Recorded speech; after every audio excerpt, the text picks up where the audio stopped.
അമ്പലത്തിൽ ഇന്ന് നടന്ന കാര്യങ്ങള് ദൈവത്തിന്റെ ഇടപെടലുകളാണെന്ന് വ്യാഖ്യാനിക്കുന്ന ആളുകളുണ്ടാകും.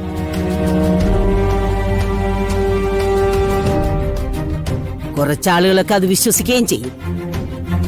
പക്ഷെ ആ നേരത്ത് പ്രകൃതിയിൽ ഉണ്ടായ മാറ്റമാണ് അതിന് കാരണമെന്ന് ബുദ്ധിയുള്ളവർക്കറിയാം. വിവാഹം കഴിക്കാത്തൊരു പെണ്ണ് കഴുത്തിൽ ഒരു താലിയുമായിട്ട് നടന്നോട്ടെന്നാണോ? അമ്മേ, അത് മാറ്റാൻ ശ്രമിച്ചപ്പോ എന്താ ഉണ്ടായതെന്ന് നമ്മൾ കണ്ടതല്ലേ?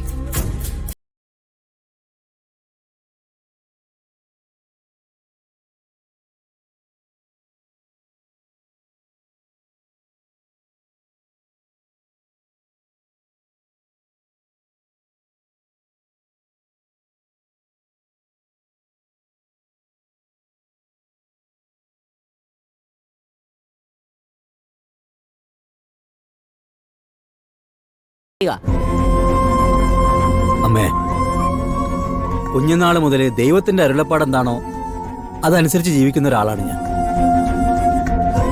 ഭഗവാന്റെ നടയിൽ നടന്നൊരു സംഭവത്തിനെ അങ്ങനെ നിസ്സാരമായിട്ട് തള്ളിക്കളയാനൊന്നും എനിക്ക് പറ്റില്ല. അപ്പൊ പിന്നെ ഇവളുടെ ജീവിതം ഇങ്ങനെ അവസാനിച്ചോട്ടെ എന്നാണോ?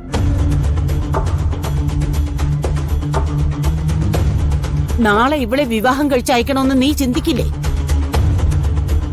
അപ്പൊ വീണ്ടും ഇതേ കാര്യങ്ങൾ ഇവള് പറഞ്ഞാല് നിന്റെ മനസ്സ് വേദനിക്കില്ലേ?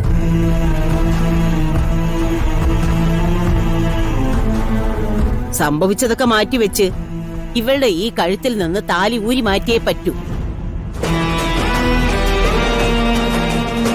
അങ്ങനൊരു പരീക്ഷണത്തിന് ഇനി തയ്യാറാവണോ? എനിക്ക് പേടിയില്ല. ഞാൻ ഇപ്പൊ ഇവളുടെ കഴുത്തിൽ നിന്ന് താലി ഊരി വാങ്ങിക്കാം.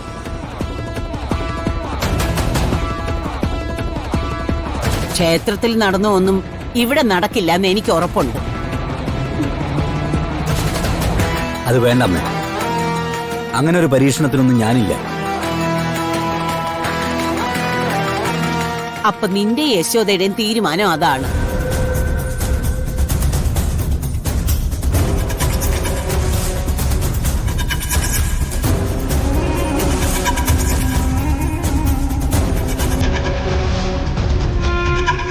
എന്താ നിന്റെ തീരുമാനം?